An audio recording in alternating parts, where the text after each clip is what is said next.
dhugaa dubbachuuf dhugaa rabbii xalayaa barreessee hin beeku. Garuu yeroon kutaa meeqa baradhu yeroo kutaa 3 baradhu intala tokko jaalladheen ture. Kutaa 4 yeroon baradhu moo 3 yeroon baradhu hiriyaa koo tokko jira gammachuu jedhama. Isa waliin lama taanee intala tokko jaallan. Inni kan koodha jedha. Xalayaan barreessineef gabu. Inni kan koodha jedha. Ani immoo kan koodhaan jedha. Malee xalayaan barreessineef. Xalayaa barreesse lakkoofsa hin qabu harmeen koolii. Yeroo elementarii keessa jirtu.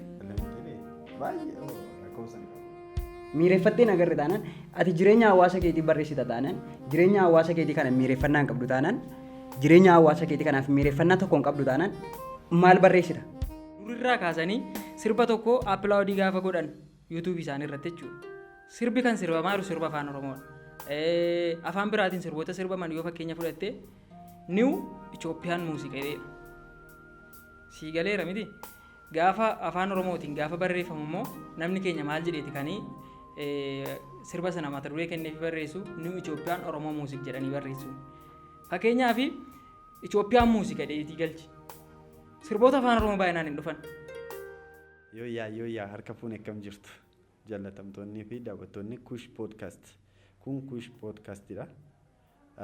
Yaada haaraa hojiilee haaraatiin gara fuulduraatti barsiisoo bashannansiisoo kan ta'an yaadota hedduu isin biraan ga'uudhaaf hundeessitoonni abbootiin qabeenyaa obboleessi keenya qannoo gannatii qabatee dhufeera. Baay'ee namatti tola dhugaa. Egaa maal jettamee ati waa'ee puush mee maal jettatu waa'ee Yaa'u Kush Podcastii mata duree garaagaraa irratti kaasnee ni haasofna. Dhimmoota Oromiyaa keessa jiran garaagaraa irratti ni haasofna. Dhimma aartii keenyaa irratti ni dubbanna. Wantoota garaagaraa ni mari'anna. Hariiroo hawaasummaa wantoota akkasii kaasnee ni haasofna. Mata duree hundarrattuu ni haasofna. Mana kanatti diimokiraasii mataa isaa danda'e gadhaabnaa yaada. Isa kanarratti guyyaa har'aarraa kaanee sagantaa keenya jalqabnee jirra. Asitti illee kan argamu obboleessi keenya Leelloon ni jira. Dhugaa dubbachuudhaafi. tokko lamarraa nu itti ari'atis waa'ee Kush Podcast. Tokko lama yuumini waan baay'een jechuu barbaada. Dhugaa dubbachuudhaaf maqichumtuu baay'ee na dhiba. Kush hangafadha. Maal akkasii yaaddanii hin beeku maal akkasii yaaddanii maqaa kana moggaastan hin beeku. Hojiin kun hojii jalqabaadha. Borra hangafummaatti deema natti fakkaata akka yaadutti maqaa isaarraa akka hubadhutti akkas natti fakkaata. Ammataadha bakka Oromoon ammataadha jedhu jalqabayyuu Kush Podcast akkuma kana eenyuun utuu nama addaan hin qoodin aartistii otoo hin jedhin qotee bulaatu hin jedhin nama hunda bakka kanatti affeere namni hunduu mirgaaf dirqama isaa beekee waan haasa'u qabu akka haasa'u waan itti dhaga'ame akka dubbatatu waan garaasaa keessa jiru osoo hin dhuffatin. Yaada bilisaadha. Yaada bilisaa bilisummaan eessa hin jirre mana kana ni jiraa jedhee yaadan kana booddee. Anis kanumaa fi kuushii jettanii moggaastan natti fakkaata. Kanuman yaada akkuma yaadutti. Kush Podcast yaada bilisaa jennuure. Yaada bilisaa jechuu ni dandeessu. Akka daanga'uu hin danda'u jechuudha. Daanga'uu jechuudha. Yaada bilisaa jenna utuu hin taane bakka yaadi bilisaa itti argamu yookiin itti ibsatan jechuudha. Utuu haasofnu maatiin keenya isin hin beekan ta'uu danda'a. Eenyutu siif moggaase maqaa keessiif? Maqaan koo Eenyutu siif moggaase maqaa kan kee eenyutu moggaase? seenaa bal'aa qaba. Egaa abbaan koo haati koo jalqaba obsumaan jedhanii maqaa dhalootaa koo ganamaa gaafa naa baasanii waan irratti hundaa'anii naa baasan qabu. Seenaan sun bal'aadha. Yoon dubbadhe sa'aatii 2-3 ol fixuu danda'a. Mirga guutuu qabda. Manni keenya mana diimokiraasii mataa isaa danda'e qaba akka barbaaddetti haasa'uu dandeessa. Kanaafuu maqaa keenyutu siif moggaase maqaan kee gaafa siif moggaase jaallatteetta haga irraatti. Maqaa kee baay'een jaalladha. Eenyutu moggaase? Abbaa fi haadha kooti waliin mari'atanii manaa baasanii malee callisanii namni tokko obsumaan haa ta'u abaluu haa ta'u jedhameef miti kan nama mogga'e. Yeroo dubbatan illee yeroo seenaan koo barri dhaloota kootii ka'u waan baay'eedha dubbatu. Obsumaan gaafa jiranii seenaan isaa dheeraadha bal'aadha. Akka isaan jedhanitti egaa waan baay'ee isinii kaasuu hin danda'a. Haa ta'uti garuu obsumaan naan jedhanii naa baasanii kunoo har'a geeranii obsumaan guddatee kunoo ammoo umuriin isaa 20 wayii keessa jira. fuudha geesse jechuudha. Eeyyee gara fuula duraatti. Gara fuula duraa osoo hin taane gara fuula duraan jedhama. Kana caalaa gaanfa hin baastu. Diddamii wayii keessa jechaa jira gara fuula duraatti jedha. Gara kama kan ta'e naaf hin galu garuu. Wangeellu maal jedhaa kan ga'e hafuudha. Kan geesse isaa heerumtuu hin jedhu. Gaariidha. Leelloo maqaan kee leelloodha. Nuti leelloo inni waamna. Iddoo hundattuu leelloo inni masi waamna nuti. Maqaa keessi. Ani maaliif akkasiin maqaa koo leelloo jettanii isin hin gaafanne amma har'aatti garuu maqaan maatiin kiyya naaf moggaasanii lalisaadha. Lalisaan akkuma maqaa isaatiiti. Seenaa biraa hin qabu. Haqaaf laaqa hin qabu. Lalisaan lalisaa madha. Abbaa fi haati kiyyaa yeroo naa moggaasan maatiin koo jaallatanii naa moggaasanii anis maqicha baay'ee man jaalladha. Itti gammadaadha jechuudha maqaa keetti. Baay'een itti gammadaadha. Daran Obsumaan maalirra jira? Obsumaan amma guddatee sadarkaa dargaggummaa irra jira yoo isin jedhe guutuun ta'u. Obsumaan seenaa hedduu dabarseera. Ammas ganaa gara fuulduraatti seenaa hedduutuu fi wantoota hedduutu si eeggata jedhee man yaada. Akkuma nama tokko barnoota isaa barateera. Barnoota eessatti baratte? Barnoota sadarkaa jalqabaa bakkuma dhaloota kootiitti baradhe lixa Wallaggaatti. Sadarkaa yuunivarsiitii immoo yeroo hin geeru yuunivarsiitii Harammayaa nagee achitti muummee kompiitara saayinsiidhaan hin xumure. Amma magaalaa Adaamaan jira asumatti hojii jalqabeen jira. Hojiitti fufeen jira. Asirran jira jechuudha. Xiyyeeffannoo fakkeenyaaf namni tokko ni dhalata, ni guddata, ni du'aa dhamti saayinsii. Obsumaan dhalateera, guddateera.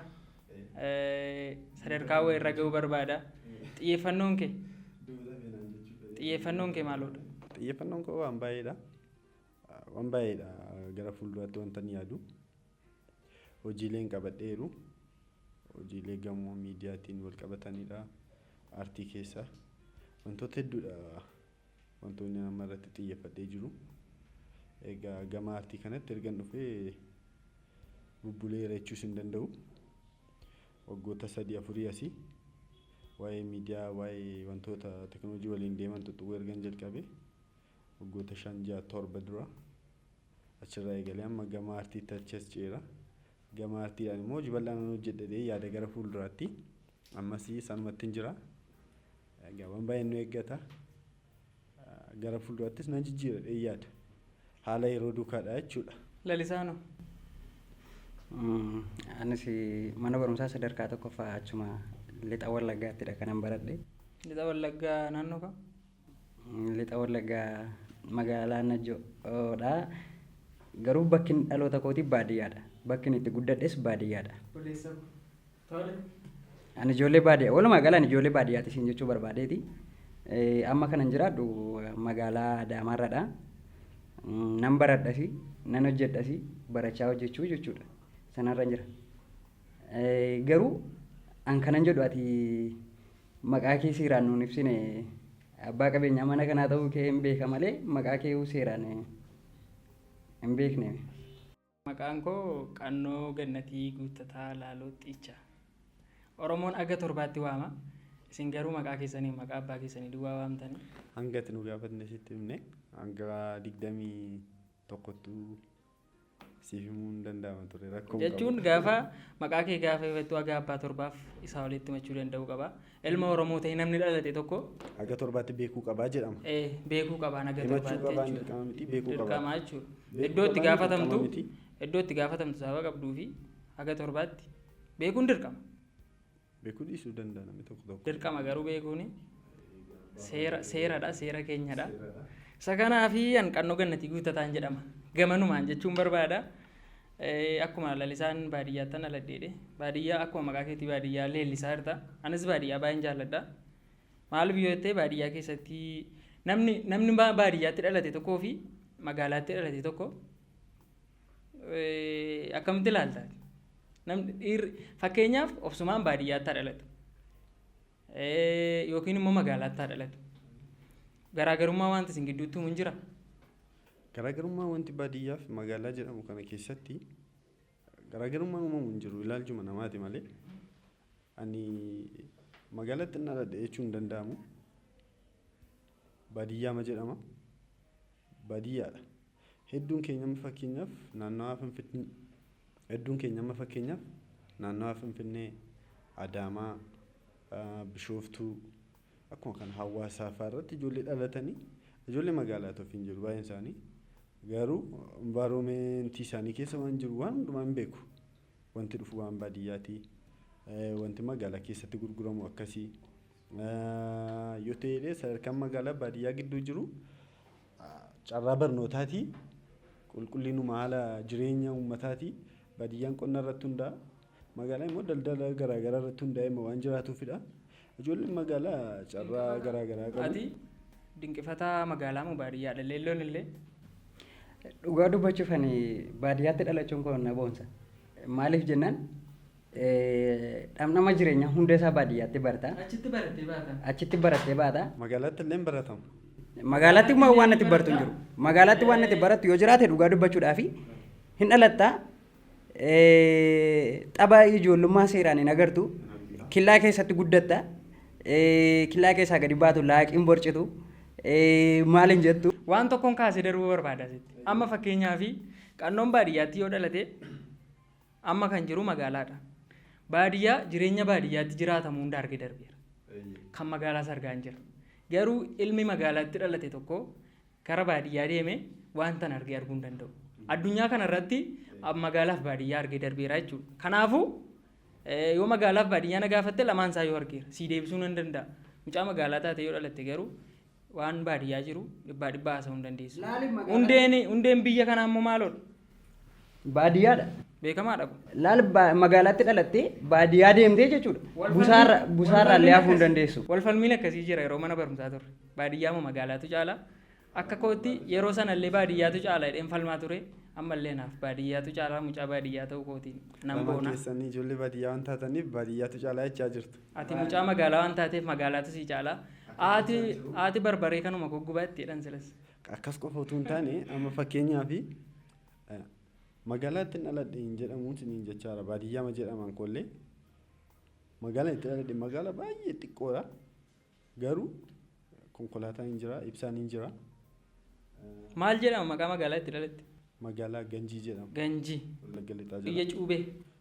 Cuubeedhaan beekamu jedhan illee hin qabu waan. Cuubee Ganjii jennaan dhiirri si biraan dhaabatu. Dhugaa rabbiisuma sirrii dhageesseen beektu leen. Kuwaasii taphachuun nu bira dhufu durri nan beeka cuubee baadhatanii dhufuun nu bira. Siidhumati. Baay'een sodaadhan yeroo namni Ganjii maqaa dhabu. Bu'uura hundumaa baadiyyaa akka ta'e jettanii magaalaan illee lamaanuu wal bira yoo deeme paralelii deemuu danda'a malee baadiyyaa qofti bu'uura jechuu hin dandeenyu. Magaalaan qoftis immoo gahaadha jechuu hin dandeenyu. Maaliif?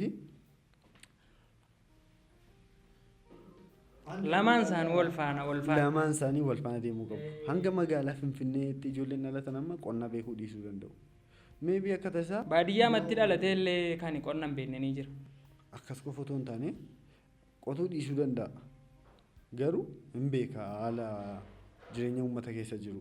Hawaasa sana keessatti waan dhalatee guddatee fi akkaataa waan jiru haala baadiyyaa keessatti wantoota gaggeeffaman hunda isaan beeka. Namni magaalaa garuu beekuu danda'a. Namni magaalaa illee hin beeka.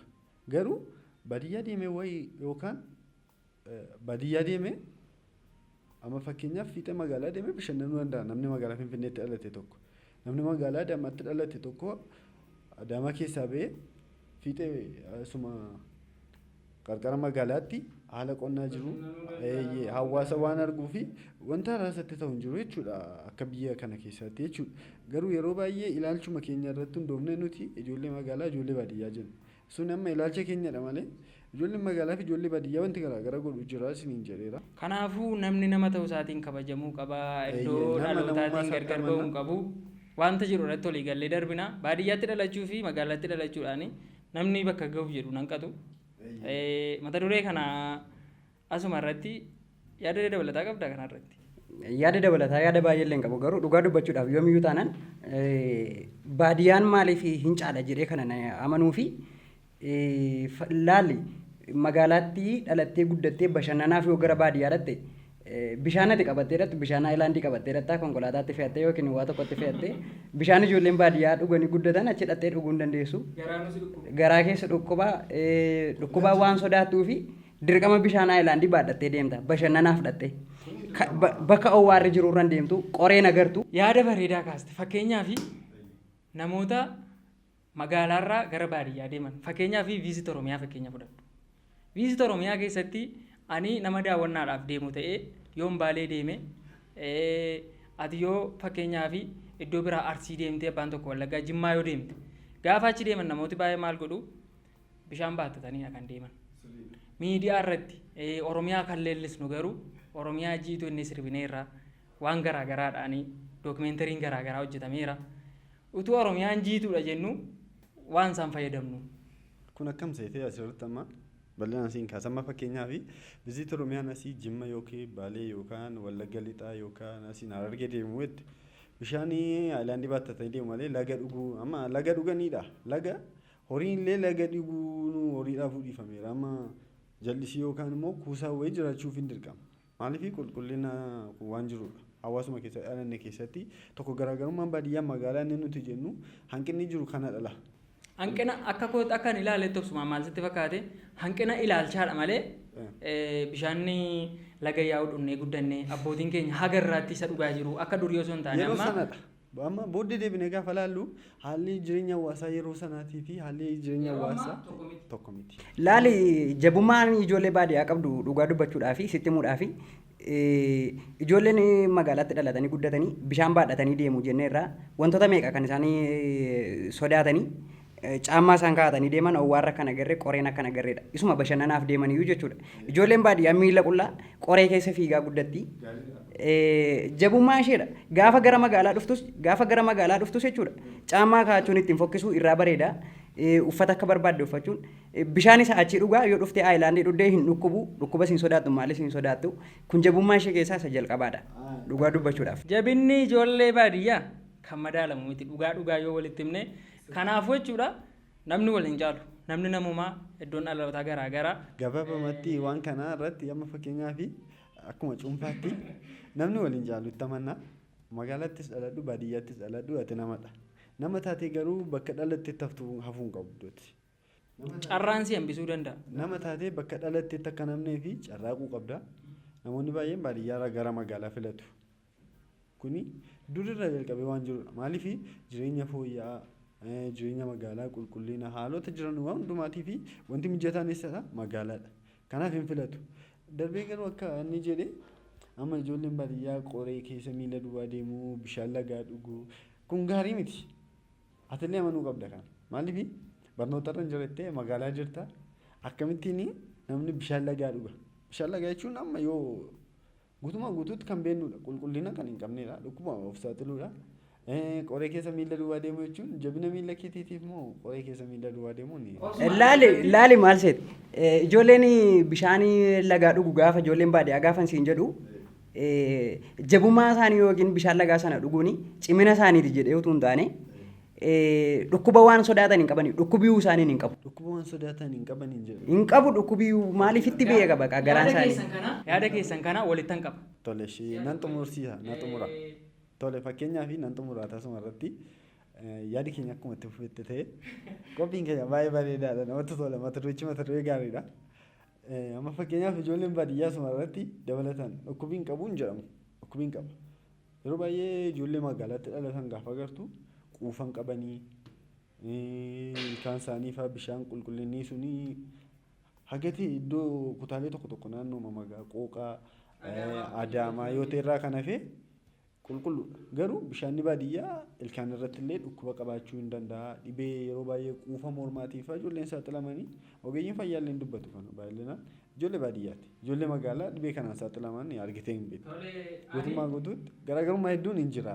Amannee yoo fudhanne gaariidha. Ammas atis magaalaa jirta waan ta'eef atillee magaalaa jirta waan ta'eef amanuu qabna kana jechuudha.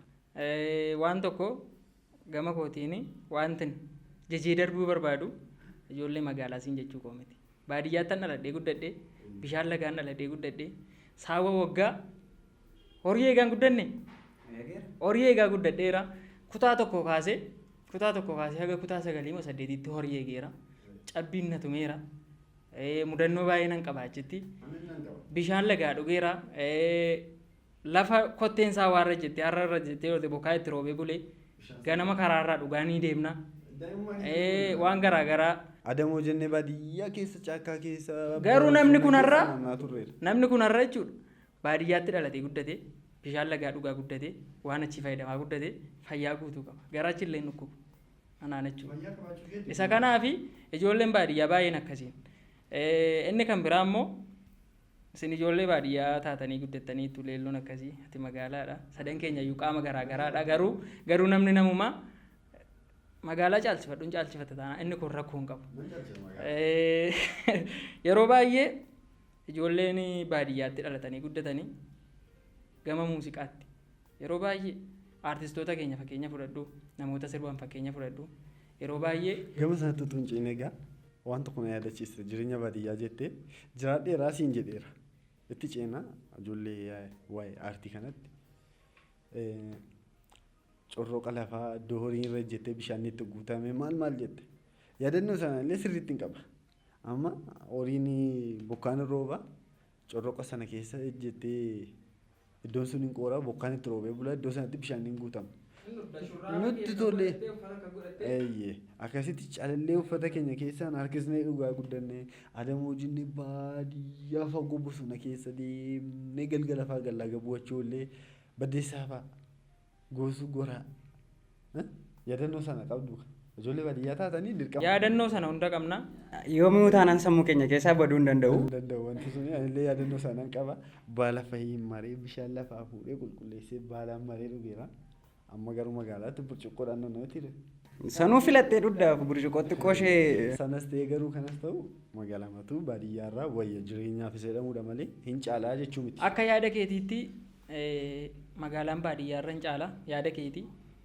Annaa wanti kaasee darbuu barbaadu gamanumaani baadiyyaattiin dhaladhee isin magaalaatti dhalatan ta'uu danda'a. Kuni dirqamuma uumaan nutti kennedha. Garummoo bakka itti dhalatte jaallachuun dirqama keedhaa kunuunsuun dirqama keedhaa otuu bakka itti dhalatte hin jaallatin uummata naannoo sanaaf osoo hin yaadin eenyuufuu yaaduu hin dandeessu kana namni kamuu beekuu danda'u qaba. Gama yaadammaatti gaafa deebi'u muuziqaa afaan oromoo keessatti ijoolleen yeroo baay'ee muuziqaa hojjetanii aartistoota durirraa kaasanii aartistoota gurguddoo ijoolleen ammallee gara aartii keessa jiranii baay'een isaanii miidiyaa garaagaraa irratti gaafa ba'anii dubbatanii naannoo baadiyyaatti kan dhalatanii guddatanii ogummaa babbareedaa qabu. Isa kana irratti yeroo baay'ee parsentii 100 keessaa parsentiin 90 ijoollee baadiyyaadha namooti muuziqaa hojjetan. Isa kana irratti baadiyyaa waan hundaanii guutuudha nuti. Sii galeera miti. Gamanumaan gama aartii keessatti jechuudha. Muuziqaa eenyuudha kan itti dhaggeeffachuu jaallatte yeroo baay'ee. Muuziqaa naman jaalladhutu tun darbin dura siif kaaseen ture. Magaala baadiyyaa wal caalaa jechuutu hin taane wal bira yoo deeme guutuudha lammanuu walitti dhufee jechuudha.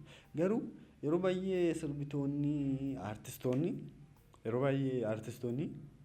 magaalaa fi baadiyyaa ta'uu isaanii kan isaan himanii bakka itti dhalatan kan isaan himanii iddoo bunaatti osoo hin taane beekamtii utuu hin qabaatiin utuu hin taane yeroo beekamtii argatanii sadarkaa guddaa tokko irra ga'anii ijoollee baadiyyaa ta'uu isaanii ijoollee baadiyyaadhaanii maaliif namni dhaggeeffataan oodeensiin isaanii mucaa baadiyyaa ta'e akkasitti haga kana deemuunsaa baay'ee namatti tola akka jedhamuuf ta'e hin beeku malee namoonni hedduun isaanii iddoo bunaatti gaafa haasa'an ijoollee katamaa iddoo bunaatti yeroo haasa'anii baay'een isaanii ijoollee magaalaa fakkeessanii haasa'u ijoollee mata irratti beektullee. Waan tokko sii kaasuu asirratti obsumaan haasaa irru keessatti magaalaadha kanatti caalchisaa jirtu.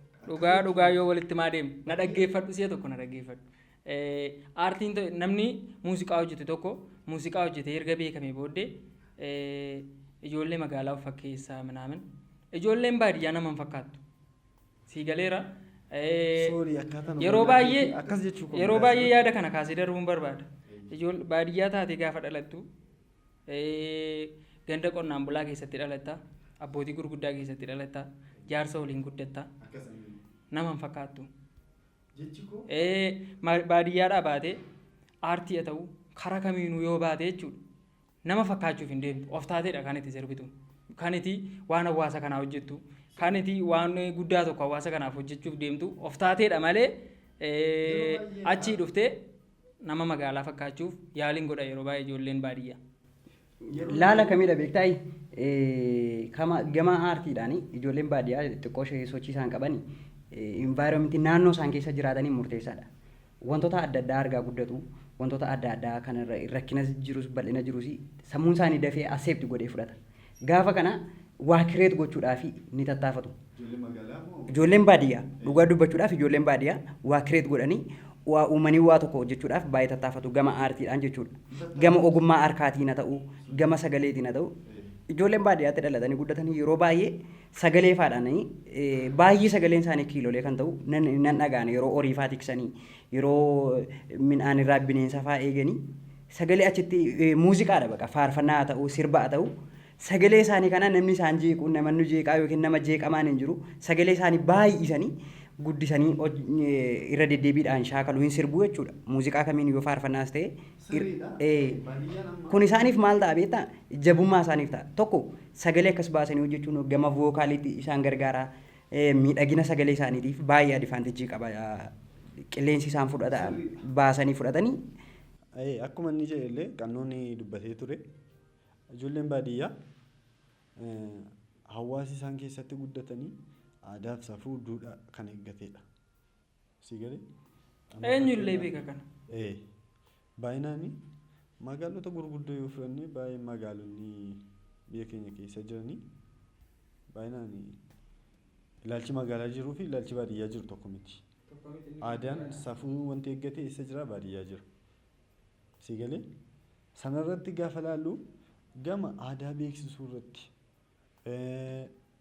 duudhaa aadaaf safuu uummata keessa jiru ibsuu irratti ijoollee baadiyyaatti dhalatanii magaalaa jiraatan baay'ee wal bira qabanii waan hundumaa guutummaa guutuutti waan guddaa hojjechuu hin danda'u. Anillee akka sedheetan of abdadha. Walumaa galatti namni naannootti dhalatee guddatanii kabajanii jaallata. Nutillee akka kana an baadiyyaatti dhaladhee magaalaa nan jaalladha nan kabajaa magaalaa keessa jiraachaa jirasi. Isinillee akkuma kana jedhee yaada garuu mootuu gama sana keessaa hin bahini. Naannootti dhalatanii guddatan keessatti ilaalchi garaagaraa ni jira. Namni dhuma irratti jireenya tokko ni jiraata. Aga dhumaatti jechuudha. Namni ni dhalatanii guddatanii garuu waan tokko keessa jiraatedha. Kanarratti durba magaalaa moo durba baadiyyaadha. Kan isin wajjin mana dhaabuu barbaaddan.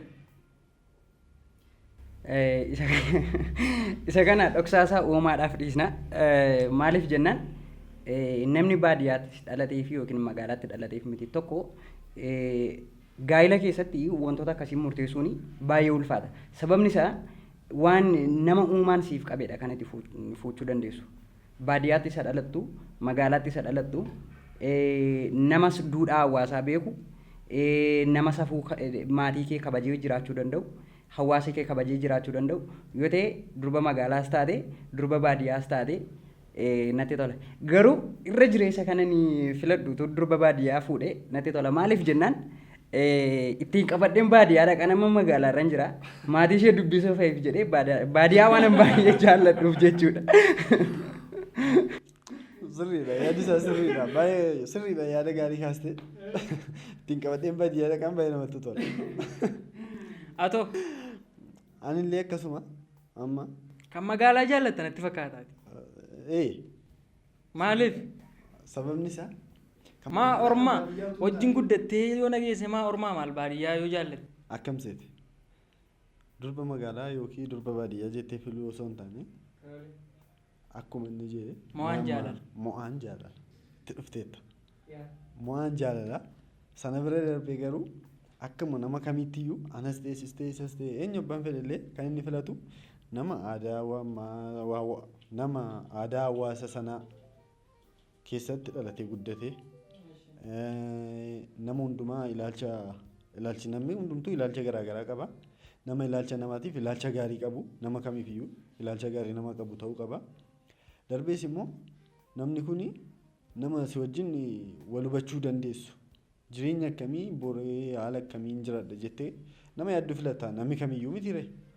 Kanaaf durba magaalaa durba baadiyyaa jechuu osoo hin taane. Shaffantee hin darbi waan kana uwwisaa gootee hin darbiniiti tokko filachuun dirqama keeti. Durba magaalaa moo durba baadiyyaa gaa'ilaaf barbaadda. Hawwiin kee utuu kam teessitti tola. Kana deebisuun dirqama. Tokko filachuun dirqama taanaan kana jechuun danda'a. Natti ulfaata. Filachuun dirqama. Dabbisaan fudhadha malee. Namni qabeessiidhu hin jiru. Manni keenya mana diimokiraasiin itti dagaageedha. Laali bakka lamaanuudha jaallateera natti fakkaata. Baadiyyaadhaas jaallatee. Sareen mana lamaa nyaattu waraabessatu gidduutti maal akkamittiin ejjennuudha baree yoo akkas ta'e malee. Kanaafuu maqaa nan balleessa. Obsumaan durba magaalaa moo durba baadiyyaa gaa'ilaaf barbaadda. Lamaan sanii aadaa fi safuu uummata koo kan eegan taanaan maatii koo kan kabaju ta'ee naan jireenya hin jiraadhutti itti amantee na waliin jiraachuudhaaf kan itti amantu tokko filadhu. Magaalaa isa taatu baadiyyaa isa taatu itti waliin hangalaa. Tokko filadhu. Gara fuulduraatti kun yaada koodha. Akkasitti qabachuu qabde namni kam malee. Yookiin ati kanaan dura jaallattee nama waan xumurteertu qabdaa waa wayinuu dhoksaa jirta. Sababni isaa yoo durba baadiyyaan jaalladha gaa'ilaa fi fuudhuu barbaada yoo ta'e magaalaa irratti taa'aa isheen itti qaana'uu dandeessi ta'a miirri adda addaa. Wanti nama qaana'u hin jiru. Jaalala keessatti jaallatte taanaan jaallatte. Erga jaallatte immoo namni ati jaallatte suni waan jaallatteef qabaachuu dandeessa. Garuu namni kamiyyuu nama kamiin jaallachuudhaa fi nama ilaalcha nama sanaatti amanuu hojii nama sanaa nama jaallatu guutummaa guutuutti walii ta'uudha bakka walamantee namni ati itti walii galtee jireenya wajjin jiraattu jira miti nama akkasii taanaan hin filatta. Sana ala taanaan garuu amma fakkeenyaaf wanta ati jireenya ati jiraattuu fi yaada ishee yaaddu garaagara ta'e waliin ilaalcha garaagaraa qabdu taanaan filachuu hin dandeessu atiyyuu. Magaalaas taatee baadiyyaas taatee garuu wanta itti walii galamuu qabu itti walii galtee jireenya ishee waliin itti walii galtee gaariis ta'uu hamaa jireenya gaarii yoo jiraattes jireenya gadi bu'aa yoo jiraattes hundumatti walii galtee aadaa fi safuu uummataa kan kabaju ta'ee maatii keef jaalala kan qabdu taanaan anas ta'e atillee hin filatta kun dirqamadha. Malee dirqamaanii filadhu inni jedhu suni nana dabama malee durba baadiyyaa durba magaalaan jedhu yoo filadhu naan jette immoo kan kana eegdu haala kana kan guutu taanaan durba magaalaadha. Yeroo baay'ee akkamidha beektaa waa'ee baadiyyaa gaafa kaastee haasoftu namoonni baay'een baadiyyaatti dhalatanii guddatanii achitti ilkaan buqqifatanii achitti barnoota xumuranii gaafa waggaa 2-3 gara magaalaa jiraatanii baadiyyaa jireenya baadiyyaatti dhaladhe ofiin jechuun barbaadan waan kanarraa kaasee fi nama akkasii akka carraa yoo jaallatte xiqqoo ishee itti si rakkachuu dandeessa kanaaf arraba kee irratti qabate natti fakkaate. Baadiyyaa waggaa baay'ee jiraadheera. Baadiyyaa waggaa hedduu jiraadheera. Sooshaal laayifii achi keessa jiru nan beekaa. Uummata akkamii keessatti kan guddadhe uummati sun nan beekaa sirriitti ilaalcha hawaasa sanaa kan kabaju ta'ee jireenya immoo jireenya magaalaa kan bartees taanaan ijoolleen baadiyyaas filatamoodha. Ijoollee magaalaa ta'anii naanillee wantoota nama dubbadhe kan hunduma isaatti kan itti walii galan taanaan filatamoodha. Ani immoo gamanumaanii wanti jechuu barbaadu achi as na deebitanii na gaafachuu dandeessu waan ta'eef eenyuun filatta yoo jettanii ani ijaan sukkuumadhu. Gaa'ilaa fi ijoollee magaalaadha kanan filadhu. Leelloon ijoollee baadiyyaan filadha jedhee darbeera. Ijoolleen baadiyyaa warra durii sana miti. Dur baamennaan dur kaa'edhan. Jaarsoliin keenya jechuudha.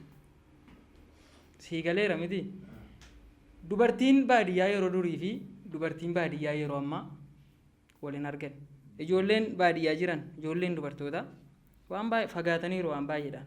Akkasini akka namni magaalaa taa'ee baadiyyaatti yaadu sana miti. Yoo hubattaniitu ta'e jechuudha. An gaa'ilaaf ijoollee magaalaan filadha. Hundaan ijoolleen baadiyyaa nan tamachaatu yoon jedhee natti hin tola yoon jedhee mirga guutuun qaba. Maaliif sababni isaa sababa maal ta'eef? Keessi koo ittiin gammadu. Waan maal ta'eef? Ittiin gammadu. Waan akka ijoollee magaalaa faashinii hordofuurraa fagaatanii duudhaa fi safuu hawaasa isaanii keessa jiraataniif immoo maaliifidha? Faashinii irratti hundaa'e osoo hin taane dubartiin tokko uffannaa ishee irratti hundaa'e miti kanan jaalladhu yookiin miidhagina ishee irratti hundaa'e miti kanan jaalladhu. Ilaalcha fi jira miti. Nama tokko wajjin dubartii wajjin gaafa haasoftu yeroo baay'ee sin dhoosu. Dubartiin tokko shamarran durba malee dubartii wajjin wanti si haasofsiisu hin jiru. Wangeelluu dubartii jedhee barreessa gaafa barreessu sii galeera miti. Isa kanaaf dubartii gaafa jennu nama fuudhee nama da'ee fi nama hin da'in jiru jechuu miti. Dubartiin maqaa walitti qabaadha. Ilaalcha inni dubartii maaloo jedhanii ilaalchadha. Isa kanaaf dubartii tokkotti siqee gaafa naasu gaafan hawaasummaa keessatti ta'u qixa kanaaf barbaadee ta'u gaafa wajjin haasa'u waan wajjin haasofnu irratti yaada ishee ogummaa ishee an dubartii ogummaa qabduun jaalladha. Yaada gabbataa kan qabdu waan hundaan. Kana as ta'ee haasa'uun ni ulfaata waan akkasii waan hundaan nama ogummaa qabdu. Nama gaafatti haasoftu akkaataa isaa beektu. Nama gaafatti haasoftu bakka sirriitti of beektu. Aadaa ishee ta'u maal ishee ta'u waan hundaanii namallee waaqa sodaattuun barbaada. Gamanuma waan isiittiin barbaada. Osoo naa danda'ame faarfattuu faa fuudhee natti tolaana. Gaa'ila faarfattuu waan akkasii jechuun dhaabbadhee faa natti tola. Sun gaariidha garuu gabaabumatti. Waaqayyo morraa hawwatee deemaa yaada maashaallah.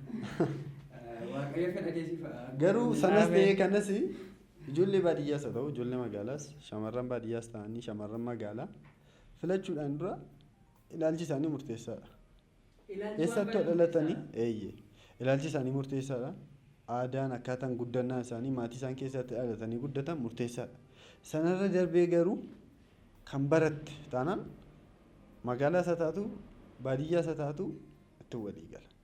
Waan hundumaa kan hubatte taate yeroo makamittiyyu barachuun kutaa galanii qubee lakkaa'uu qofa miti. Waan baay'ee jira. Hawaasummaa barachuun jira. Jireenya magaalaa keessatti waan baay'ee baratta. Jireenyarraa waan baay'ee baratta. Barnootuma dareetiin illee waan baay'ee baratta. Namoota wantoota garaagaraa arganii hubatan taanaan baay'ee gaariidha. Gabaabumatti ilaalcha gaa'ilaa waan qabdaniif gabaabaadhumatti haga ammaarratti baay'ee turtan. Hundumtuu gara godoo isaa dubartii mana ishee qabachuu dandeessu waaqayyo isiniif haa kennu. Keessumaa dubartii ogeettii dubartii waaqa sodaattu rabbi isiniif haa kennu. Gaa'ila jechuun filannoon lafa kanarratti. Eebba gaa'ilaa nu kennaa jirta. Lafa kanarratti jechuudha. Filannoo ati toluu qabdu sanarratti si'a tokkittii baddeennaan hin jiru. Dhugaadha gaa'ila jechuun mana jechuun yeroo lama ijaaramu guddoo dal'aa miti har'a ijaartee booreen diigdu. Miidhama wayii qabdu garuu jaalala irrattis. Miidhama qabna miidhamni nuun qabnu akka miidha beektaa miidhama kan dhuunfaa keenyaa otoo hin taane hawaasa keenya keessa waan jiru waan arginuu fi miidhami hawaasa keenyaa miidhama keenya akkasittiin fudhanna. Akka dhuunfaatti miidhama qabna otoo hin taane miidhami hawaasa keenyaa miidhama keenya jennee fudhanna hawaasa wajjin jiraanna waan ta'eef. Akkasidha mata duree kana asuma irratti goolabne gama aartiidha. Leelloon aartii keessatti akkamati? Jechuun karaa kamiin aartii kan jettu aartiin waan baay'eedha. Aartii muuziqaa kan jaallattu nan beekaa. Muuziqaa illee galtee akka barachaa turte nan beekaa. Gama kanaanii leelloon akka muuziqaa irratti fedhiinsaa hin jaallata akkamitti gara muuziqaatti dhufuu danda'e akkamitti fedha qabaatee barnoota isaa barachuu danda'e yoomsi jalqabe aartiimti jedhan. Dhugaa dubbachuuf baadiyyummaa kootti nan gammada kanan jedhu yeroon ijoollee ta'ee sadarkaa barnootaatiin sadarkaa elementary irraa keessaayyuu sadarkaa kutaa tokko hanga afuriifaa gaafan jiru sirboota ani dhaggeeffadhu jira. Jechuun reediyoo fa'irraa yoo ta'e malee hin jiru televezyiiniin hin jiru wantoota biroon hin jiru miimoorii adda addaa hin jiru reediyoo fa'irraa waan hin dhaga'u yeroo sanatti sirba abbi ta'uufaa kana nan dhaga'a sirba hacaaluufaa kanallee nan dhaga'a yeroo sanarraa jalqabee duukaa afaan sirba maatii koo dhokseen duukaa sirba jechuun yeroo manatti galu faarfannaan faarfannaa. Ijoollummaadha kaasee jechuudha. Ceerchiitti guddattee taate mana sagadaa akkana. Baay'ee malee.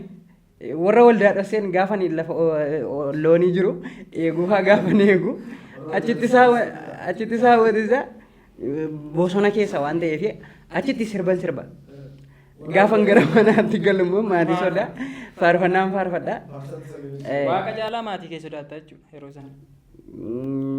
Waan akkasiin jiraan jechuun sirbi cubbuudha naan jedhu akkasitti niin dhaga'aa guddadhe waan ta'eef waan isaan naan jedhan immoo irra darbuun barbaadu kabaja maatiin qabu qofaan qabuuf jechuudha. Sirbi cubbuu miti jettee yaaddaa? Sirbi cubbuu miti dhugaa dubbachuudhaaf. Sirbi muuziqaadha.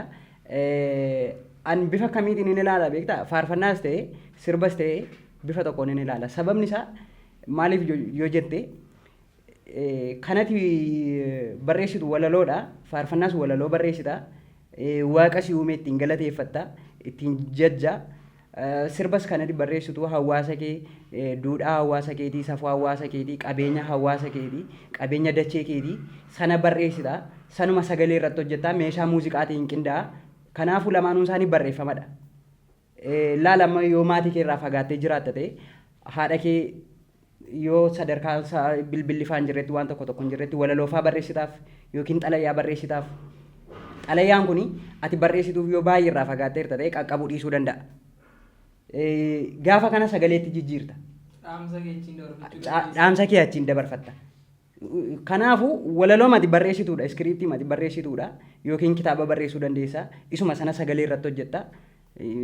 Kanaafuu ani cubbuudha dheen ilaalu dhugaa dubbachuudhaaf. Haa ta'u muuziqaa irratti akkam? Muuziqaa irratti muuziqaallee nan ilaalaa nan dhaggeeffadha. Sirboota baay'ee isaanii nan ilaalaa nan dhaggeeffadha. Kiliipii jiran fiilmii hedduu isaanii kan biyya keessatti. Xiyyeeffannoon kee kiliipii irratti natti fakkaata. Gara sanarra waan hojjettuuf. Kiliipii qofaa otoo hin taane miidiyaalee kamiyyuu wantoota miidiyaa kamirratti darban hunda isaanii nan ilaala. Fiilmii ta'ee kiliipii sirboota garaagaraas ta'ee wantoota garaagaraa waraabbii kamiiniyyuu nan ilaala. Akka dandeettii kootti hangaan waan sana hubadheetti nan xiinxalasi. Gama aartii irratti wantoota tokko tokko nan ilaala. Hedduminaan garuu gara fuulduraatti Waaqayyoon na gargaareenis Daayirekteeruma gaarii ta'e fiilmii bareedaa tokko barreessaadhas illee daayirekteeras akkuma kana ogummaa siinimaatoogiraafii illee nan qaba. Nan gabbifadha jedhee yaada gara fuula duratti. Baratteetta jechuudha. Hojjechuu duwwaa si hafaa jechuudha. Ittiin hojjetaan jirallee garuu gabbifachuu naafa wantoota baay'ee naafa. Amma istaandaardii addunyaa irra jirtu yoo ilaalle waan baay'ee naafa. Yeroo hundaa waan kana yaadan. Fakkeenyaaf sana bira ga'uu fi dhuguma wanta baay'ee nama aarsa hanqinooti garaagaraa hin jiraatu. Egaa hamma dandeessetti immoo hanqina sana guuttachaama waan yaaddees guuttataa yoo deemte gaariidha malee sanumatti hin jira jechuudha. Qannoo yeroo sadarkaa elementarii barattus ta'e sadarkaa yuunivarsiitiitti nama jaallattee namaaf xalayaa barreessite hin beektaa? Tun sadarkaa ijoollummaa fi xalayaa barreessee hin beeku. Dhugaa dubbachuuf dhugaa rabbii xalayaa barreessee hin beeku. Garuu yeroon kutaa meeqa baradhu? Yeroo kutaa 3 baradhu intala tokko jaalladheen ture. Kutaa 4 yeroon baradhu moo 3 yeroon baradhu. Hiriyaa koo tokko jira. Gammachuu jedhama. Isa waliin lama taanee intala tokko jaallanne. Inni kan koodha jedha. Xalayaan barreessineef garuu inni kan koodha jedha. Ani immoo kan koodhaan jedha. Malee xalayaan barreessineef. Kanaaf gaaffisitti ta'uu danda'a. Yaa kan inni nama jaallattee fi dirqama walaloon barreessitaa xalayaan barreessitaa sun gama aartii keessaa isa tokkodha kanan siin jedhee fi walitti fiduu kanan barbaada. Utuuti yeroo sana xalayaa fa'aa barreessite ta'e taayippii sirbaa keessaati taayippii muuziqaa sirbaa keessaati isa tokkodha. Xalayaa baay'ee barreessira lakkoofsa hin qabu harmeen koollee. Yeroo elementarii keessa jirtu. Elementarii baay'ee lakkoofsa hin qabu. Utuu sagalee irratti hojjettetti ta'e namni maal siin jedha beektaa? Sirba siin jedha sirbi immoo cubbuudha siin jedha. Garuu xalayaa sana barreessitee taati. Daa'imummaadha gaariidha sana. Mudannoo ni qabda. Gama muuziqaadhaanii amma jechuudha. Amma fakkeenyaaf muuziqaa jechuun yaaddee ta'a. Na yaada gara fuula duraatti. Fedhiin koo sanadha. Sanaaf jechadha kan mana muuziqaallee baradhee sanaafidha. Mana muuziqaa seenee barachuu caalaan waan inni itti gammadu muuziqaan uumamaan na keessa jiraachuu isaatti nan gammada. Sana milkeessuudhaaf immoo tattaaffii irra jira. Irratti hojjechaa sinan jira. Gara fuula duraatti nan yaada. Namni tokko gama muuziqaatti gaafa dhufu namni fakkeenyaaf gara muuziqaatti gaafa dhufu muuziqaa hojjechuun fedhii kootii ta'uu danda'a. Dhalootumarraa kaasee fedhii kootii gara muuziqaatti dhufuu hin danda'a fedha kootiin kaasee jechuudha. Inni kan biraa immoo hanqinoota jiran ilaalee namni hojjechuun qaba jedhee namni ka'u jira fedha qabu irratti hundaa'e. Aartii Oromoo keessa gama muuziqaatiin hanqinni jira jettanii yaaddu? Dhugaa dubbachuuf hanqina guddaatu jira. Ga'umsa guddaanis jira. Wantoota kaleessa darban irraa qabne wantoota har'a jiru irraa qabne yoo fudhanne hanqina guddaan jira. Fooyya'insi jiru karaa maaliiti beektaa? Karaa kiliippii waraabuu, karaa viidiyoo wantoota akkas akkasiitiin kwaalitiin viidiyoo baay'ee ol ka'eera, baay'ee booldi ta'ee mul'ateera. Karaa gama muuziqaatiin garuu dhugaa dubbachuudhaaf baay'ee gadi bu'aadha. Maaliif jennaan muuziqaa barreessuun gaafa barreessitu waan tokko miireeffachuu si gaafata. Miireeffattee agarre taanaan ati jireenya hawaasa keetii barreessita taanaan jireenya hawaasa keetii kana miireeffannaa hin qabdu taanaan jireenya hawaasa keetii kanaaf miireeffannaa tokko hin qabdu taanaan maal barreessita? Callistee amma yeroo baay'ee barreessaan ofiisaatii hin sirbanii. Yeroo baay'ee barreessanii namaaf kennu warri harkaa fuudhanii kan yeedaloo hojjetu nama biraadha, kan barreessu nama biraadha, kan sirbu nama biraadha. Garuu kan itti waamamu eenyudha? Hin barreessine yeedaloon hojjenne maal hin goone sagalee qofaadhaan bahee sirbaa kan itti waamamu yeroo baay'ee isadha. Fakkeenyaaf amma nama ofii sirba daayirekti gochaa sirba barreessaa waan meeqa hojjetu yeedalollee uume namoota biraaf kennu ofiisaatii fi garuu sadarkaa makamittillee nama maqaan isaan kaane namoota baay'ee nama beeku nan qaba. Keessattuu akka magaalaa Adaamaatti illee namni maqaa isaaniitiin ba'ee maqaa isaaniitiin isaan duuba jiran gaba kufanii hafan. Isaan ofii isaaniitiin lafaa kaasanii nama lafaa kaasanii harka qabanii deemsisu. An kanarratti fakkeenyaaf ati sirba wayii barreessi nama biraadhaaf kenni. Hanqina kan qabu rakkoon kan jiru ani isati sirba laattee fi inni si baasuu qofa osoo hin taane hanqina miidiyaadha. Yeroo baay'ee rakkoon keenya hanqina miidiyaa sababa qabnuuf jecha an fakkeenyaaf sirba wayii barreesse yoomsii kenne fiilmii haa ta'u waan gama aartiidhaan jiru waan jiru hojii wayii akka inni hojjetuuf barreesse nan kennaaf yookiin waa wayii nan godhan an deeggera. Isa booddee namootni miidiyaa irra hojjetanii gama miidiyaatiin TV garaagaraatiin nama sirba sana bahee sirba irratti kan xiyyeeffata yeroo baay'ee hojii kana booddee eenyutu jira namni kun kana hojjeteera naamin jedha waan akkasii yaadanii gara miidiyaatti fidanii nama kana baasuun barbaadan. Hanqinni jiru yeroo baay'ee gama miidiyaatiin. Warroota miidiyaa hojjetantu barbaaduu qabaadha yaadan. Gama miidiyaa isaan caalaa yoo akka miidha beektaa warri nuti fakkeenyaaf amma gama sirbaatiin jirra warri namoota harkaa fuudhanii hojjetan kuni yeroo baay'ee intarviiyuufaa ta'u. Intarviiyuufaa gaafa miidiyaa irratti ba'anii godhanii dhugaa dubbachuudhaa fi dhugaa nama sanaan kaasani.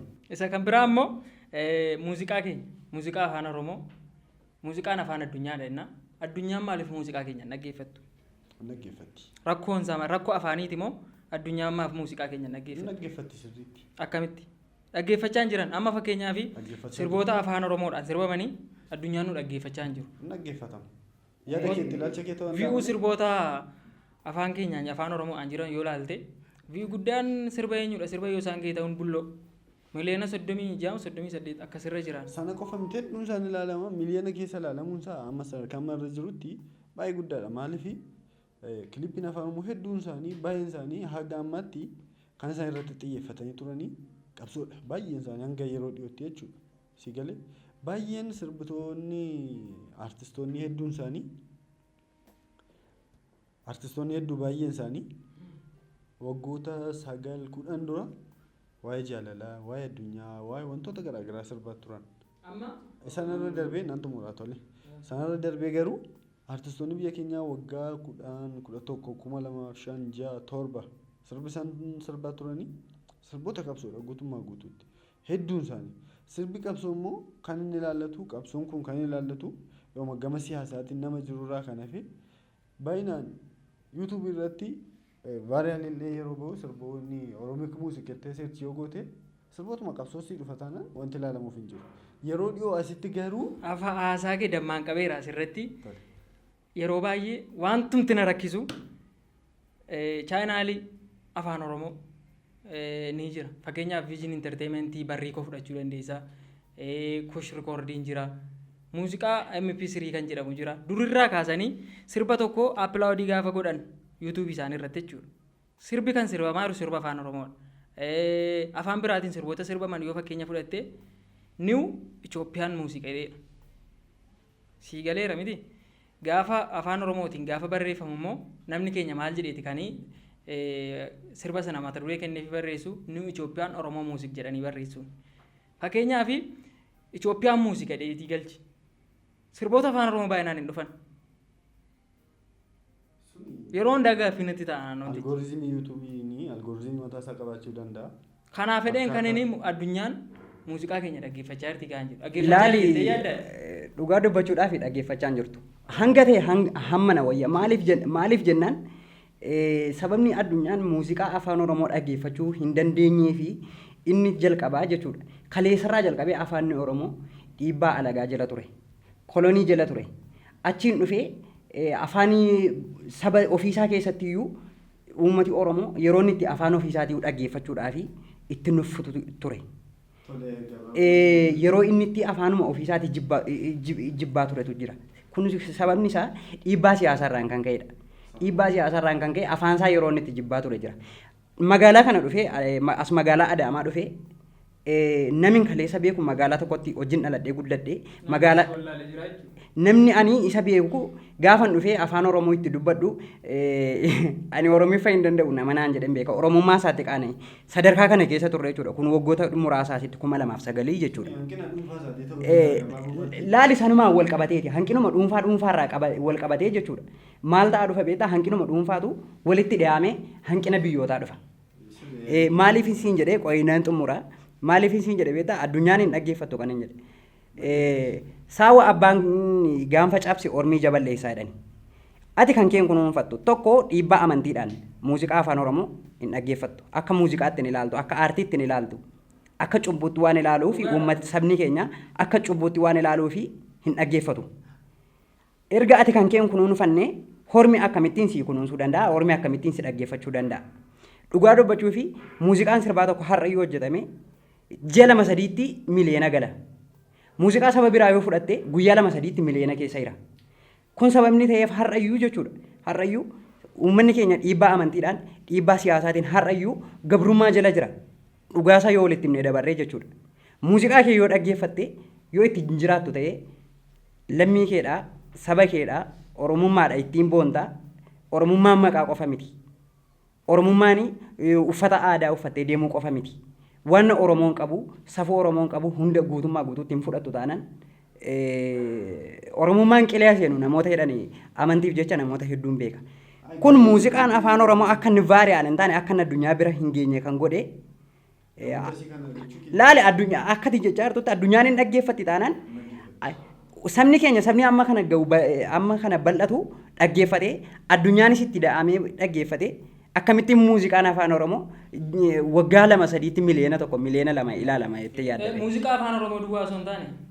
Fiilmiin illee akkasuma. Indaastirii fiilmiis haa ta'u muuziqaas haa ta'u muuziqaan Itoophiyaa jechuudha addunyaan nu dhaggeeffachaa hin jirtu. Sababni isaa sababa biraa miti rakkoo afaaniidhaan. Fakkeenyaa fi Afrikaa keessatti Naayijeeriyaa fakkeenya fudhadhu biyyoota ollaa keenyaa fakkeenya fudhadhu Afrikaa keessa sirboota isaanii addunyaan hin dhaggeeffatti. Siin jedhee bara waggoota 7-8-9-10-12 dura sirboonni afaan Oromoo hedduun isaanii qabsoo turan. Bara indastiriin fiilmii hin guddanne immoo sirboota jaalalaa artist Alii Birraa fa'aa Abita'uu Kabbadee fa'aa ilaala.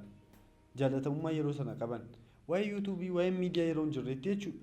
Utuu sirboonni suni yeroo har'aa kiliippii bareedaadhaan qulqullina gaariidhaan bahanii hagam daawwatamuu danda'u. Seenaan isaanii amma fakkeenyaaf istiriin seenaan iskiriiptii isaanii keessatti barreeffamee sirba isaanii keessa jiru hagam hawwatummaa akka qabu addunyaamtuu ilaaluu akka dandeessu badda. Garuu har'as waggaa 4-5 sirboota baha Afrikaa keessa uummati kuushita tokko kuush keessa uummata Oromoo isa tokko sirba Oromoo ana seerchuu ganii utuu ilaalanii amma tuuma indastiriin fiilmii wayii badhaasa wayii qopheessee ilaale hundi isaa sirba qabsooti ture yeroo dhiyoo asitti. Sirbiti jaalala itti dhaggeeffatu turre sirba afaan Oromoo keessatti qabsoo qabu hundi isaa garuu yeroo muraasa asitti mee akkuma sirbi yoo isaan amma viyuu miliyoona 20 meeqa qaba 30 galeera miti yeroo dhiyoo asitti hammaana kan jijjiirame addunyaan garuu durii kaatee haga har'aatti durii yeroo hin jedhu erguma yuutuubii irratti maxxanfamuu jalqabe waggoota yuutuubii yeroo dhiyoodha. Waggooma 18-19 asitti wantootuma saspeensi nama godhan irraa kan hafe viyuu guddaallee kan qaban hin jiran. Haa ta'u garuu sirboonni namoota bebbeekamoo artistoota bebbeekamoo addunyaa kana hedduun isaanii ilaalamu ammayyuu gadhiifamee guyyaa tokko keessatti miliyoona meeqaan ilaalamu. Miliyoona 100 lakkaa'ama. Sirboonni afaan Oromoo garuu maaliif akkas hin taa'anidha. Akkas ta'uudhaaf rakkoon jiru rakkoon siyaasaa kana dura tureera. Ammas immoo jiraachuu danda'a. Rakkoon afaanii rakkoon aadaa baay'ee ture. Amma garuu bal'inaan hojjetaa jiru. Yeroo gabaabduu keessatti hojjeteera amma yoosaan. Ammas ammatu yoosaan malee sirbitoonni kan biraa artistii amma Guutuu Abarraa fa'a sirboota isaanii ilaali. Sirboota addunyaadhaan wal madaaluudha. Addunyaa irratti beekamtii hagamee akka qabu. Badhaasa Afrikaa illee fudhateera. Miti? Eenyu? Guutuu Abarraa. Guutuu? Afriimaa? Akka Afrikaatti eeyyee. Sana darbee artistoota akka Abbabee Kafanii. Muuziqaadhaan? Sirboota amma fakkeenyaa fi sirboota ammayyaa jedhaman keessa Abbabee Kafanii durirraa ka'eeti. Mee ilaali sirboota isaanii jechuudha.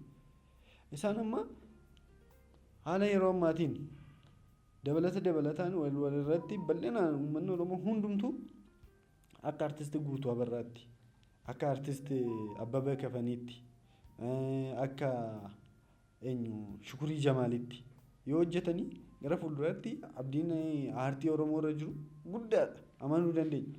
Daayirekteroota jajjabootu jiru bara. Amansiisaa Ifaafaa fakkeenya fudhachuu dandeenya. Asuma dhiyootti immoo Leencoo Fiqiruu fudhachuu dandeenya. Namoonni akkasii hin jiru. Gara fuulduraatti abdii guddaan hin jiraata. Haalli kana dura ture aartii Oromoo irratti dhiibbaa guddaa uumeera. Amantii ta'uu danda'a. Siyaasa ta'uu danda'a. Gara fuulduraatti garuu haala ammarra jiruuni haala amma deemaa jiruun sirboonni afaan Oromoo gara fuulduraatti maal ta'u kan jedhu shakkii guddaa keessa nu galcha. Baay'ee bakka sadarkaa bareedaarra akka gahu abdii guddaa jira jechuudha. Yaa'u aartii keenya muuziqaa keenya addunyaan dhaggeeffachuu fi gabaanumaan rakkoon guddaan jiru afaan keenyaan muuziqaan hojjetamu addunyaan baay'ee nu dhaga'an jirtu. Dhageettiin gama muuziqaadhaan gama kaaniin dhageettiin ni qaba. Gama muuziqaadhaan garuu addunyaan nu dhaggeeffachaa hin jirtu. Argataa jirraadhaan gara fuulduraatti argachaa jirra garuu nu dhaggeeffachaa hin jirtudha. Viyuun hin jiru taanaan nu dhaggeeffataa hin jiran. Waan waliigalaa waan jiru tokko akkamidha beektaa?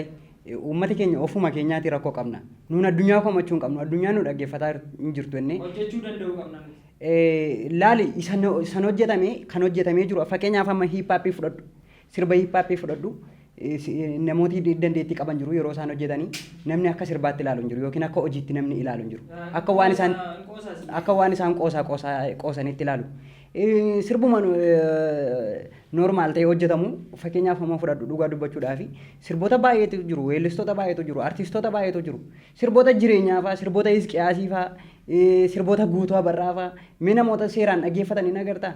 Lafa deemtutti bakka hin jiru. Lammaffaa wantoota kanatu waan jiruufi socho'uu hin danda'u. Namoonni addunyaan ilaaluu dandeessu immoo sirboota akkasiiti. Kan isheen nurkaa fuudhuu dandeessu sirboota akkasiiti. Nuyyuu kana beekuu hin dandeenye. Surraan fa'aa gaafa isaan hojjetan baakoo fa'aa, kolsurree fa'aa, hiippaappii sadarkaa addunyaatti ol fidaniiru. Dhugaa dubbachuudhaaf. Nuun garuu hin beeknu. Eenyuun akka isaan ta'an hin beeknu.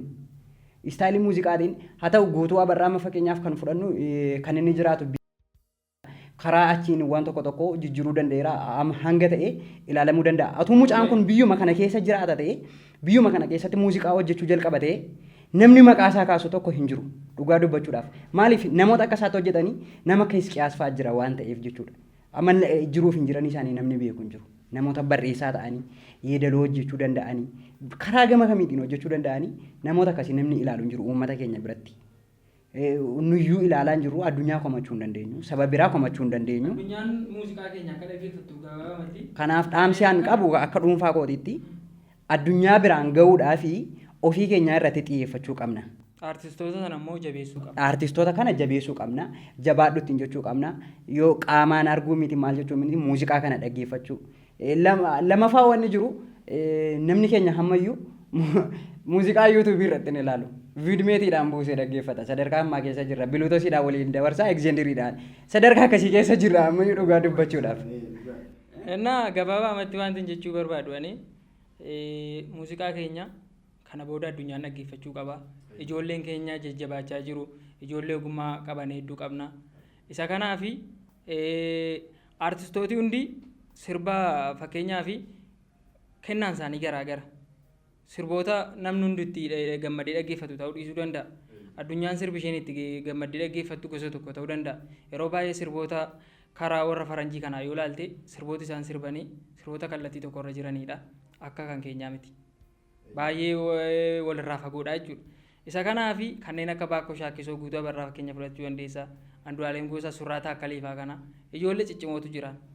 Namoota akkasii yoo jabeessite muuziqaa kee addunyaan dhaggeeffachuu danda'a. yoo nuti of jaallanne yoo nuti artistoota kana jaallannee kabajnee muuziqaa isaanii dhaggeeffanna ta'e ittiin isaan hojjetanii baasaniiru nuti ittiin hojjechuu qabna isa booddee isaan kan sirbanii fi aadaa keenya mul'isuu fi eenyummaa keenya agarsiisuu fi kanarratti hundaa'anii hojjechuu danda'u nuti immoo caalmaatti baasnee agarsiisuu danda'uu qabna karaa kamiinuu jechuudha isa kanaafi nuti jalqaba artistoota kana jabeessuu qabna yeroo baay'ee artistii Oromoo irratti qeeqatu ka'a malee jabaadhuun hin jiru.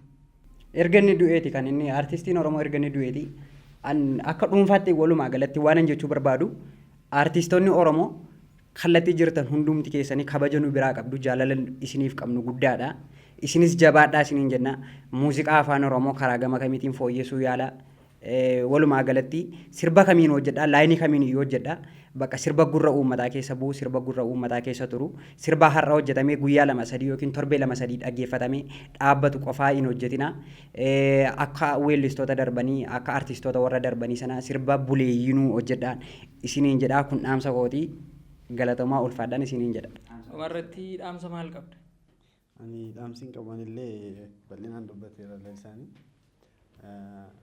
Uummata Oromoo fi artistoota Oromoo fi artistoonni baay'een isaanii warra buleeyyii irraallee lafaa dhufaanis hin jira lafaa dhufaa yeroo jedhamu gara fuula duraatti sirboota jalqabanii kan jiranii sirboota kiliipii 2-3 kan hojjetanii jiru isaanillee gana bal'inaanii gara artistoota buleeyyiitti dabalamu waan ta'eef isaanii caalmaatti warra kana dura tureerra hojii gaariidhaan akka isaan achi as ba'anii dhaamsan dabarsaa fi baay'een isaanii amma wal ilaalanii immoo wantoota wal fakkaatan darbees immoo miirumaan gara sirbaatti kan galan jiru callisanii wama kana dura hojjetamee riitimii kana dura jiruun irra deddeebiidhaan kan sirban jiru isaan utuu danda'amee bifa qindaa'een kan hojjetamee jirurraa isteeppii fooyyee tokko yoo hojjetan baay'ee gaariidhaan jedha akkasuma daayirekteerota sirboota afaan Oromoo yeroo dhiyoos daawwii isaanii gurguddaa hojjetanii fi galata guddaan qaba galatoomaan jedha. Artistoonni warroonni maqaa keessa hin dhoofne illee kan hojii gaarii irra jirtan jirtu gara fuulduraatti illee abdii isinirraa qabna jabaadhaa waan gaariidhaan achi as ba'an jedha galatooma. Anis walumaa galatti wanti hin jedhee darbuu barbaadu yaada goolabaa artistoota keenyaa fi atis achumatti deemaa jirta. Gama muuziqaadhaan deemaa waan jirtuu fi wanti jechuu barbaadu hawaasa keenya beekuu qabnaadha. Namni hawaasa isaa beeku immoo waan beeku hojjeta, waan dandeettii isaa ta'e hojjeta, waan addunyaan illee dhaggeeffachuu dandeessu hojjeta. Kanaaf hawaasa kee beektennaan wanta beekamtii siif kennu, wanta hawaasa kana beeksisuu danda'u baasuu dandeessa addunyaatti. Kanaafuu hawaasa keenya beekuun dirqama. Walumaa galatti wanti jedhee darbuu barbaadu aartiin keenya guddateera. Guddachuusaa hundi keenya ni beekna. Guddachaa jiras hin guddanne jechuuf jalqaba hojjechuu qabna nullee. Kanaafuu namoota hojjetan jabeessuu danda'uu qabna. Gaaffii tokkitti jira. Gaaffii sana deebistanii sagantaa kana xumurraa jechuudha. Muuziqaan afaan addunyaati gaafa jennu muuziqaa barbaaddee dhaggeeffachuu moo akka barbaaddetti muuziqaa hojjechuudha? Akka barbaaddetti hojjechuu qofa utuu hin taane akka barbaaddetti dhaggeeffachuu akka barbaaddetti hojjechuudha. Akka barbaaddetti dhaggeeffachuu dandeessa akka barbaaddetti hiikkachuu dandeessati sirba nama waan mataa keetiiti amma addunyaa qaroomteedha yeroo teekinooloojiiti akka fedhii keetti hiikkachuu dandeessati. Sirba jaalalaa siyaasa jechuu dandeessa yoo barbaadde abaluudhaaf sirbee jechuu dandeessa garuu akka barbaaddetti sirbuun jedhamu wanta danda'amu miti kanatti sirbitu hawaasaa fi sirbi kee kun immoo wanti kee waan dhama qabu ta'uu qaba wanta namni si dhagahu ta'uu qaba wanta namni si hubatu ta'uu qaba viidiyoon hojjetamullee sagalee kee amma fakkeenyaaf afaan ingiliffaa afaan hindii baay'ee isaa guutummaa guutuutti dhageenyee utuu hin taane sirba afaan hindii gaafa ilaaltu wantoota achirra jiranii viidiyoo sana kilippii sana ilaaltee hubatta ergaa isaa waan si gaddisiisu waan si gammachiisu waan si barsiisu ta'uusaa fiilmii illee akkasii hawaasaaf jettee hojjetta waan ta'eef akkasitti toleetti hojjechuu hin qabdu jedha gabaabaa. Haa ta'u maal jetta? muuziqaan afaan addunyaatti kan jechisiisu muuziqaa kaasnee dabarreerraa muuziqaa akka addunyaatti hojjechuu moo akka addunyaatti dhaggeeffachuu fakkeenyaaf muuziqaan dandeessa akka addunyaatti hojjechuu hin dandeessa wanni mirga qabdaa jechuudha garuu muuziqaan afaan addunyaatti kan jechisiisu irra jireessa muuziqaa akka barbaade dhaggeeffachuu dandeessa malee hojjechuudhaaf sitti hin ulfaata sababni isaa afaan sana wallaaluu dandeessa afaan addunyaa guutummaa keessa jiru namni tokko ga'umsaan hin danda'adhee nama nuwan garuu dhaggeeffachuudhaaf gurra qaba hiikkachuu hin danda'u yoo ta'e yookiin kiliippii isaa ilaalee miireeffata yookiin muuziqaa isaa ilaalee meeshaa muuziqaa isaa ilaalee miireeffata kanaafiyyuu akka addunyaatti jira namni dhaggeeffatu muuziqaan afaan addunyaatti kan jechisiisu dhaggeeffachuu irrattidha hojjechuu caalaa dhaggeeffachuu irrattidha. Kanaafuu hundi keessanuu muuziqaan afaan addunyaati yaada keessan ittiin ibsachuu dandeessu jiruuf jireenya hawaasa keessanii ittiin barsiisuu dandeessu kanaafuu sagantaa keenya guyyaa irraa asuma irratti goorabna kuush poodkaastiidhaaf namooti haaraa taatan yuutuub chaanaalii keenya kuush poodkaastii jedhee jira seerchi gochuudhaan sabiskiraayib godhaa maatii keenya ta'a fuulduratti qophiilee garaagaraa akkasuma namoota tokko namoota barumsa dabarsuu danda'an waan garaagaraa irratti namoota dubbachuu danda'an ni mari'anna kanaafuu maatii keenyatti makamaa diimokiraasii haaraa namoota nu wajjin gadi dhaaban ta'a isiniin jenna waan dhuftaniif galatoomaa hundi keessanii yaada bareedaa kaasnee dubbanneerra. Isinis nu waamuu keessaniif galatoomaa waliin haasa'uu dhugaa jiru waliin dubbachuu keenyaa fi galatoomaa isiniin jenna kuushiin akkuma maqaasaa ta'uu hangafadha. Hangafi immoo namoota walitti qabuudhaan namoota gorsuu namoota dheekkamuu namoota barsiisuudhaan beekama isinis akkuma kana akka maqaa keessanii akkasiin taatan inni isiniin jedha namoonni mana kanaaf haaraa taatan sabiskiraayib laayik sheer gochuudhaan maatii kana hajajjabeessinu obboleeyyan keenyaadhaan isiniin jechuu barbaada galatoomaa ulfaadha. Galatooma yeroo gaarii dabarsineerra guyyaa biraallee walitti deebisuu dandeenya akkasuma namoonni asitti dhiyaadhe seenaan kun nama barsiisuu danda'a dubbachuu nan danda'a namooti jettanii lakkoofsa bilbilaa kanaa gadi jiruun nu bilbiltanii dhuftanii yaada keessan dubbachuu dandeessu yeroo gaarii.